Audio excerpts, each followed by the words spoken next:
요즘 넷플릭스 드라마 지옥이란 드라마가 있죠? 지옥이란 드라마가 세계적으로 열풍을 일으키고 있다고 합니다. 이 드라마의 주요 내용이 뭐냐면 어느 날 지옥의 사자가 나타나서 너는 몇 날 몇 시에 지옥에 간다 이렇게 고지를 합니다. 알려주는 거죠. 그리고 정확하게 그 날짜 그 시각이 되면은 지옥의 사자 셋이 출연해가지고 그 사람을 잔인하게 고문하고 폭행하고 거의 찢어버리고 그 다음에 태워버리고 그렇게 해서 그 사람을 지옥으로 들어가게 하는 그런 일들이 일어납니다. 이런 일이 은밀하게 일어나는 것이 아니라 도심 한복판에서 그리고 카메라가 생중계하는 가운데서 이런 일들이 공개적으로 일어납니다. 여러분, 이 드라마가 세계적으로 열풍을 일으키고 있는 이유가 뭐겠습니까?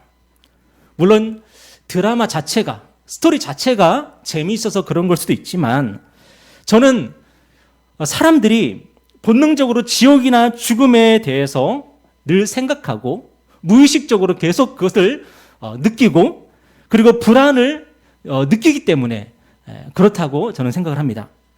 특히 요즘은 어떤 시기입니까? 코로나가 창궐하고 있는 그 팬데믹 시기 아닙니까? 뉴스를 보니까 아프리카에서 또 변이 바이러스가 나왔다 그래요.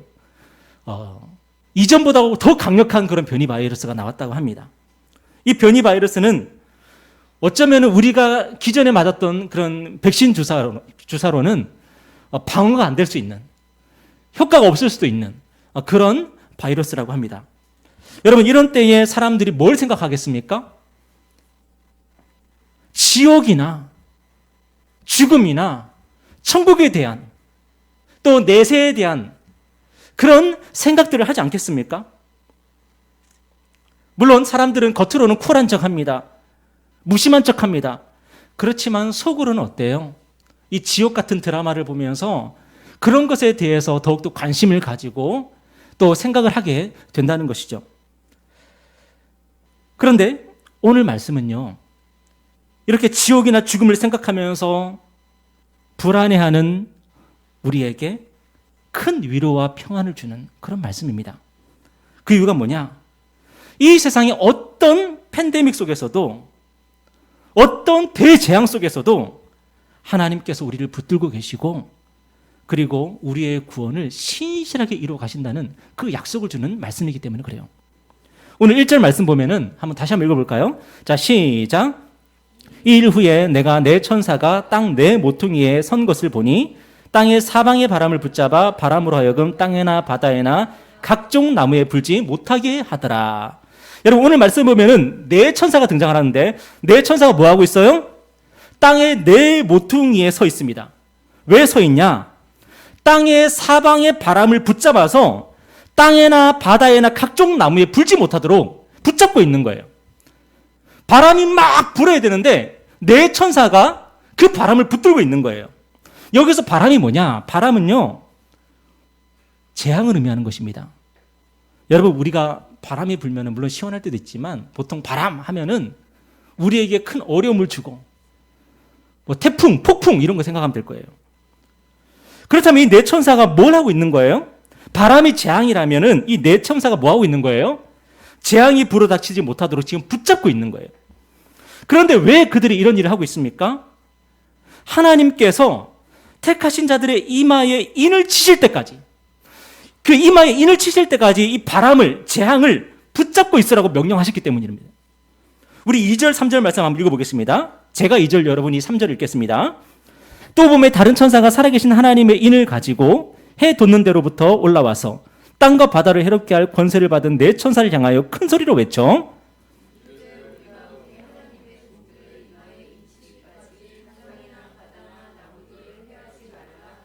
여러분, 인을 친다는 게 뭡니까? 인을 친다는 건 도장을 찍는다는 거죠. 여러분, 우리는 언제 도장을 찍지요? 이 책이, 이 물건이, 이 서류가 내 것이다라고 표시하기 위해서, 증명하기 위해서, 확인하기 위해서 우리가 도장을 찍죠. 그래서 하나님께서 하나님의 백성들의 이마에 인을 치시는 이유가 뭡니까? 이들은 나의 백성이다 라고 하는 것을 표시하고 증명하고 확인하기 위해서 인을 치시는 것입니다. 그래서 성도들을 모든 환난에서 인도하시고 보호하시고 구원해 나가시겠다고 하나님께서 지금 약속하고 계시는 거예요. 여러분, 도장은 약속의 도장 아닙니까? 그죠? 내가 어떤 글을 쓴 다음에 거기다가 내 도장을 딱 찍었어요. 뭐 하는 거예요? 약속이잖아요. 증명이잖아요. 하나님께서 성도들의 이마에 왜 이를 치시고 도장을 찍으십니까? 하나님께서 이들을 책임지시겠다고 하는 그 하나님의 약속인 것입니다. 여러분, 우리는 이 사실을 이스라엘 백성의 그 출애굽 사건을 통해서 다시 한번 확인해 볼 수가 있는데, 하나님은 이스라엘 백성을 애굽의 압제에서 해방하시기 위해서 어떤 일을 하셨습니까? 애굽에 10가지 재앙을 내리셨습니다. 이 10가지 재앙이 어떤 재앙이에요? 저는 피, 개, 이파, 악도구, 매흑장 이렇게 외웠어요. 피, 개구리, 이게 티끌이 이가 되는 거죠. 파리, 그 다음에 뭐 악질 같은 거, 뭐 독종 같은 거, 우박, 메뚜기, 흑암, 장자가 죽는 이 10가지 재앙을 애굽에다가 내리신 거예요. 그래서 애굽 사람들이 이 재앙을 경험하고 나서 이스라엘 백성의 히브리인의 하나님 여호와를 두려워하게 만들고 그들을 항복시켜서 이스라엘 백성을 애굽에서 건지시려고 그렇게 하신 거죠. 그런데 참 특이한 장면이 나오는데 그게 뭐냐면 강이 또 애굽의 모든 하수가 피가 되고 또 개구리가 막 올라와서 온 천지를 뒤덮고 그리고 사방에 티끌이 이가 되고 하는 이런 재앙까지는요, 애굽의 전역에 공통적으로 일어납니다. 그런데 파리 재앙부터는 하나님께서 어떤 일을 하시냐면은 하나님께서 이스라엘 백성이 거주하는 고센 땅만큼을 구별하십니다. 구별하셔서 그 땅에는 파리 재앙이 임하지 않도록 하나님께서 보호하십니다. 그 이후에 이스라엘 백성들은요, 애굽에 내리는 재앙으로부터 그들은 보호를 받습니다. 구별됩니다. 출애굽기 8장 22절에 보면은 이렇게 말씀하고 있죠. 한번 읽어볼까요? 자, 시작. 그날에 나는 내 백성이 거주하는 고센 땅을 구별하여 그곳에는 파리가 없게 하리니 이로 말미암아 이 땅에서 내가 여호와인 줄을 내가 알게 될 것이라. 여러분, 우리가 믿는 하나님은 어떤 하나님입니까?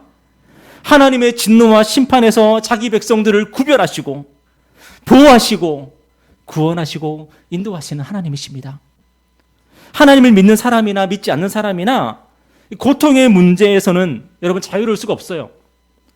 여러분, 성도라고 해서 어려움이 없겠습니까? 저도 이제 조만간에 치과를 한번 가야 되는데 몇 년째 미루고 있어요. 왜 미루고 있을까요? 첫 번째는 치료의 고통 때문이요. 두 번째는 금식의 고통 때문이에요. 여러분, 예수 믿는다 그래서 여러분 치과 가면 안 아픕니까? 믿는 사람이나 믿지 않는 사람이나 똑같이 아픕니다.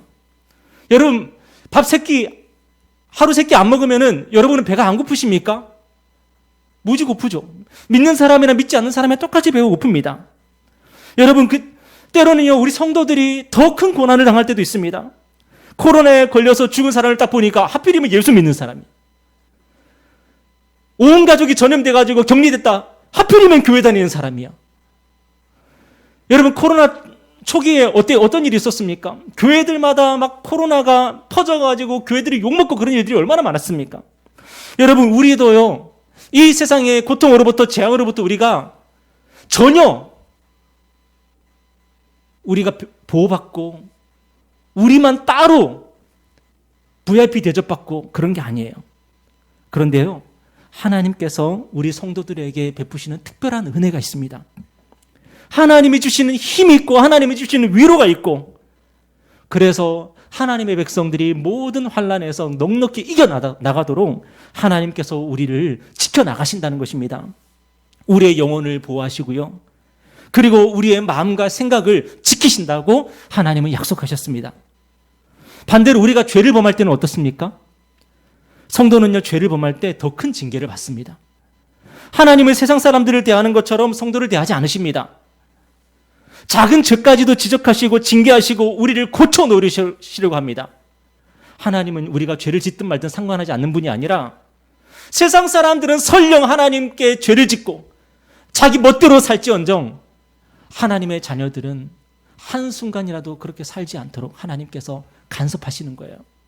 여러분, 한 주간 여러분이 하나님을 떠났을 때에, 하나님을 잊어버렸을 때에, 또 여러분 마음대로 살았을 때에 하나님께서 여러분의 삶에 분명히 간섭하셨을 거고요, 여러분의 마음에 말씀하셨을 거고요, 여러분의 감정과 여러분의 이성을 통해서 하나님께서 여러분을 하나님께로 부르셨을 거라고 저는 생각을 해요. 외면하지 말고 하나님의 그 소리를 듣고 여러분이 응답하셨으면 좋겠습니다. 다윗이 인구조사를 한 적이 있었습니다. 인구조사를 통해서 자신의 군사력을 확인해 보고 싶었습니다. 내가 이렇게 크고 강한 나라를 만들었으니까 과연 나의 군사들은 얼마나 될까? 이렇게 인구조사를 딱 요압 장군을 통해서 인구조사를 했는데 요압 장군이 껄끄러웠어요. 임금님, 이거 좀 하나님이 좀 안 좋아하실 것 같은데요. 하면 안 될 것 같은데요. 무슨 소리야, 빨리 해! 여러분, 그 인구조사 때문에 어떤 일이 났습니까? 하나님께서 이스라엘의 전염병을 돌게 하셨는데 사무엘하 24장을 기준으로 무려 7만 명이 죽임을 당했습니다. 여러분, 지금도 7만 명이 죽었다는 것은 큰 사건인데 그 당시에 여러분 3,000년 전에 7만 명이 죽었다는 이것은요 너무나도 큰 사건이거든요. 왜 그런 일이 일어났어요? 다윗이 교만했어요.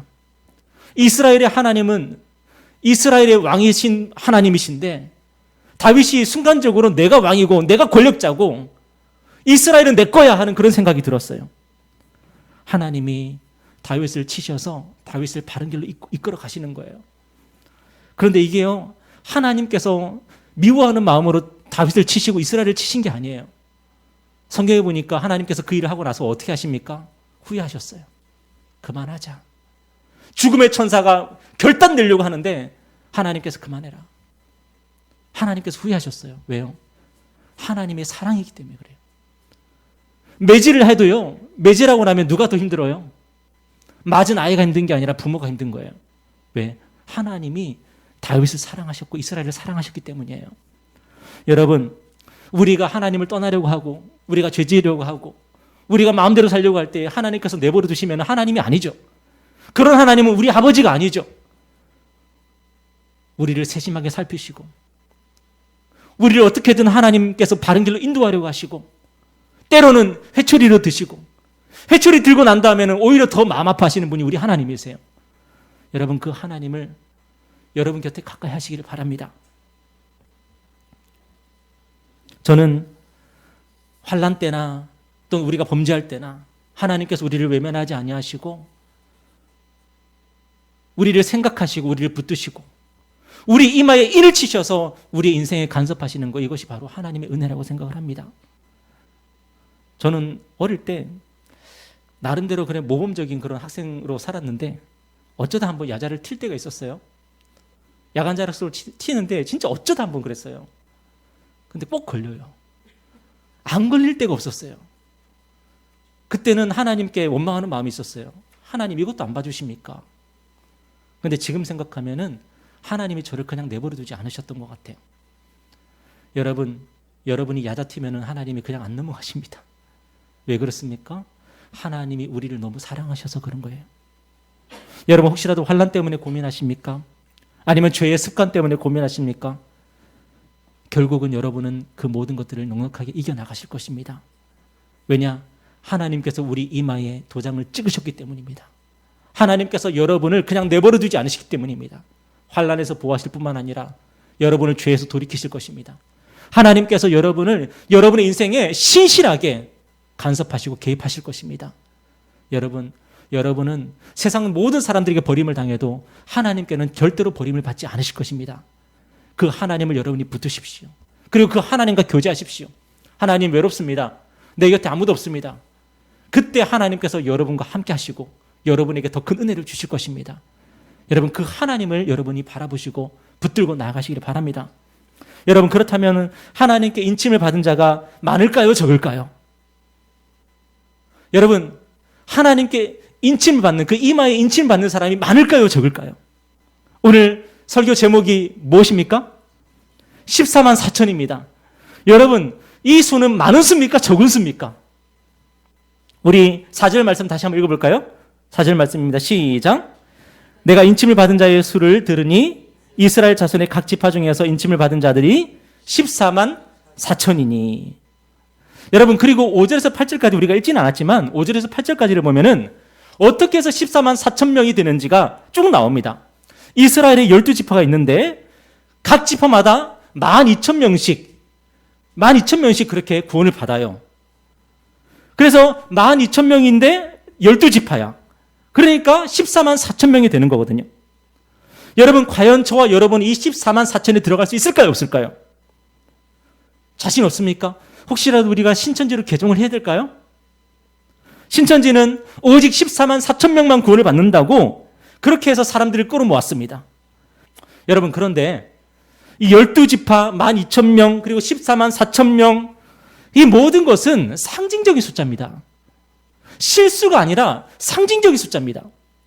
성경 66권 안에 나오는 많은 수가요, 상징적인 숫자예요. 특히 요한계시록에 나오는 수는 거의 대부분 상징이에요. 그거를 실제 수라고 생각하시면 곤란합니다.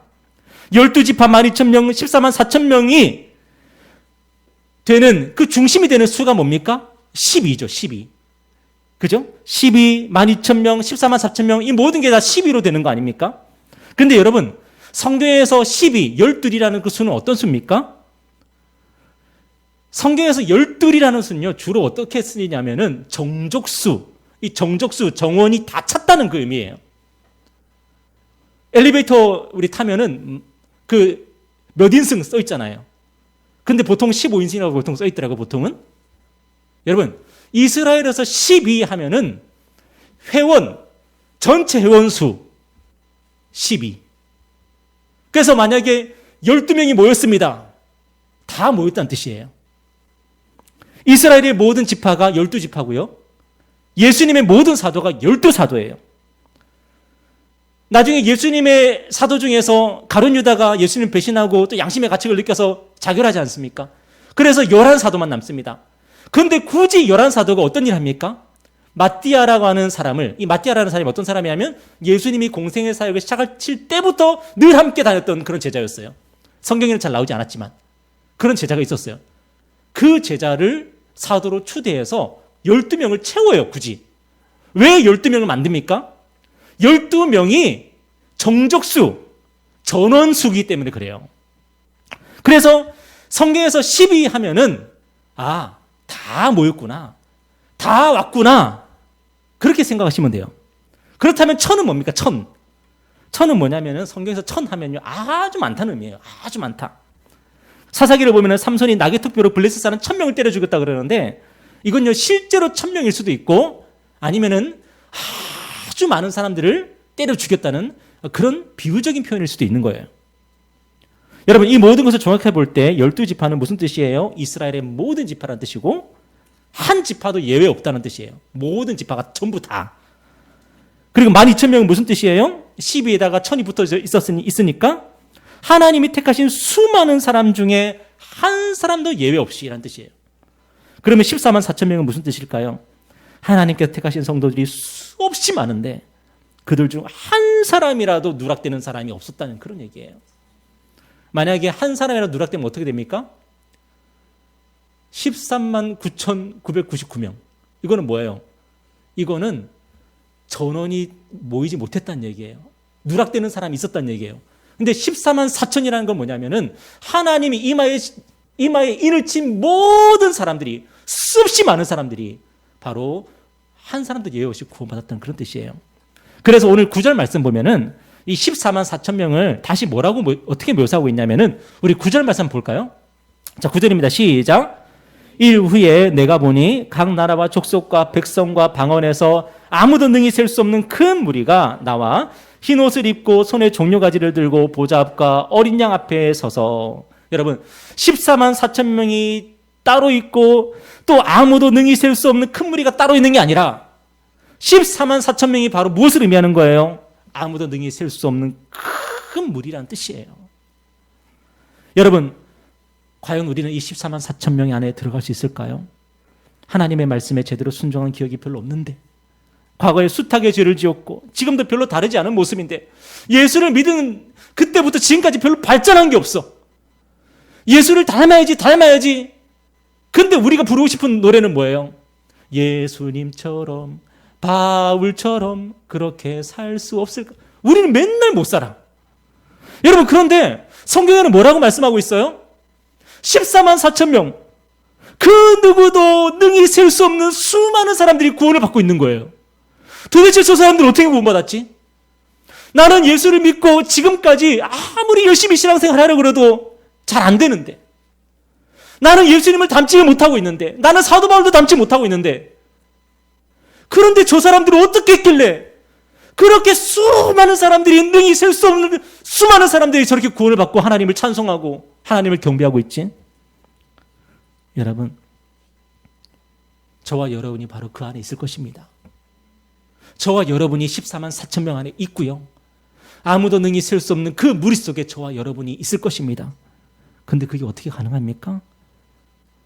우리의 구원이 오직 그리스도의 보혈의 공로로 말미암는 것이기 때문입니다. 우리가 잘했기 때문이 아니라 우리 예수님께서 우리를 위해서 완전하게 하나님의 그 의를 이루셨고, 하나님께 순종하셨고, 우리를 위해서 십자가에서 죽으셨기 때문에 우리가 그 속에 들어가게 되는 것입니다. 여러분, 오늘 13절 14절 말씀 보면요, 어떤 장로가 이렇게 묻습니다. 장로 중 하나가 응답하여 나에게 이르되, 이 흰 옷 입은 자들이 누구며 또 어디서 왔느냐? 우리도 묻고 싶은 거 아닙니까? 도대체 14만 4천이 어디서 나온 거야? 이렇게 셀 수 없이 많은 이 사람들이 도대체 어떻게 구원받은 거야? 우리도 묻고 싶지 않습니까? 내가 말하기를 내 주여 당신이 아시나이다 하니 그가 나에게 이르되, 이는 큰 환난에서 나오는 자들인데 어린 양의 피에 그 옷을 씻어 희게 하였느니라. 여러분, 그들이 그 모든 환난에서 어떻게 구원을 받을 수 있었습니까? 그 환난을 어떻게 이겨내고 그들은 하나님의 나라에서 하나님을 찬송하고 있습니까? 바로 어린 양의 피에 그 옷을 씻어서 희게 하였다는 거예요. 여러분, 흰 옷을 입었다는 것은 존귀하고 순결하다는 뜻이거든요. 여러분, 우리가 모든 환난 속에서 그 환난에 굴하지 않고 마지막 날에 존귀하고 순결한 모습으로 하나님을 찬송하는 자리에 설 수 있습니까? 설 수 있다는 것입니다.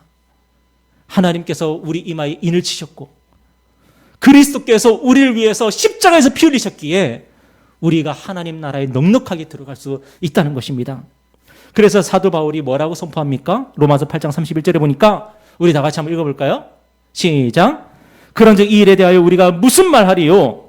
만일 하나님이 우리를 위하시면 누가 우리를 대적하리요? 이 일에 대하여 우리가 무슨 말하리요? 뭐예요? 우리가 구원받는 것에 대해서 불만이 있냐는 거예요. 우리가 하나님의 백성으로 하나님의 나라에 들어가고 하나님 앞에서 우리가 찬송과 영광을 올려드리는 그것에 대해서 누가 불만을 가지겠냐는 거예요. 왜요? 하나님이 우리를 위하시는데, 하나님이 우리의 이마에 도장을 찍으셨는데, 예수님이 우리를 위해서 피를 흘리셨는데 누가 감히 불만을 가질 수가 있겠냐는 거예요. 여러분, 하나님께서 애굽에 내리신 마지막 재앙이 뭡니까? 장자의 죽음 재앙이죠. 그죠? 애굽에서 태어난 모든 사람이나 짐승이나 할 것 없이 모든 처음 난 것들이 다 죽음의 사자 앞에서 죽임을 당하는 것이 바로 하나님의 그 마지막 재앙이었습니다. 그러니까 드라마 그 지옥에서 나오는 그 일이요, 애굽 전역에서 펼쳐지는 거죠. 여러분, 그런데 이 재앙은 어떤 재앙이었냐면 하나님께서 이스라엘 백성을 구별하신 결정적인 사건이었습니다. 하나님께서 어떻게 이스라엘 백성을 구별하셨습니까? 어떻게 이스라엘 백성을 죽음에서 건지셨습니까? 하나님은 이스라엘 백성에게 어린 양을 잡아서 그 피를 문에 바르라고 명령하셨고요, 죽음의 사자가 그 피를 보면은 그 집은 그냥 넘어가겠다고 약속하셨습니다.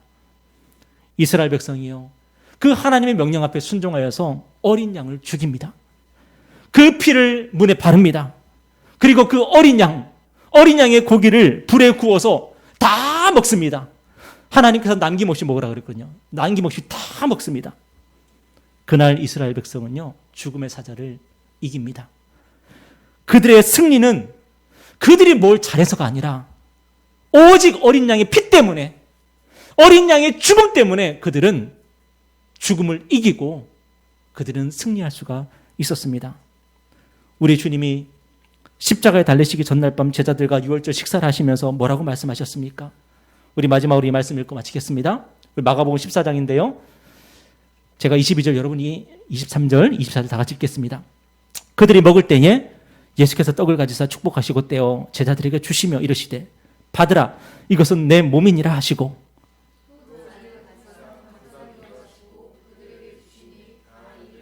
다시 이르시되 이것은 많은 사람을 위하여 흘리는 나의 피 곧 언약의 피니라.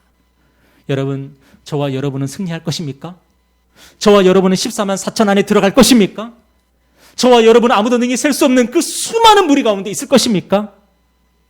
있을 것입니다. 무엇이 우리로 하여금 승리하게 하는 것입니까? 우리를 위하여서 십자가에서 죽으시고 다시 살아나신 예수 그리스도가 저와 여러분의 승리가 되는 것입니다. 여러분, 우리가 한 주간 살아가다 보면요, 제대로 못할 때 많습니다. 실패하고 넘어질 때 너무 많습니다. 우리가 어떻게 흰 옷을 입습니까? 우리가 어떻게 종려가지 나무를 가지를 들고 하나님을 찬송하면서 하나님의 나라에서 하나님을 기뻐하고 즐거워하며 천국 잔치를 벌일 수가 있습니까? 우리 같은 사람들이. 그게 아니죠. 예수님이 우리 위해서 죽으셨습니다. 예수님이 우리 위해서 다시 살아나셨습니다. 우리가 그 믿음으로 승리하는 것입니다.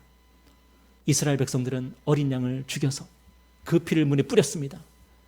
그 고기를 먹었습니다. 우리는요, 우리를 위해서 십자가에서 죽으신 예수 그리스도를 바라보는 것입니다. 그리고 매일매일 그리스도를 먹고 마심으로써 우리는 힘을 얻고 위로를 받고 하나님의 나라에 넉넉히 들어가게 되는 것입니다. 여러분, 하나님께서 여러분의 이마에 인치셨다는 이 확실한 사실을 여러분 잊지 마십시오. 그리고 그리스도께서 저와 여러분을 위해서 십자가에서 죽으셨다는, 그리고 다시 살아나셨다는 이 놀라운 사실을 여러분 매일매일 기억하십시오. 우리 마음에 그리스도의 피를 뿌리고 매일 그분을 먹고 마심으로써 죄를 이기고 죽음을 이기고 공포를 이기고 매일매일 승리하는 삶을 살아가시는 여러분 되셨으면 좋겠습니다. 하나님이 저와 여러분과 함께 하실 줄 믿습니다. 기도하겠습니다.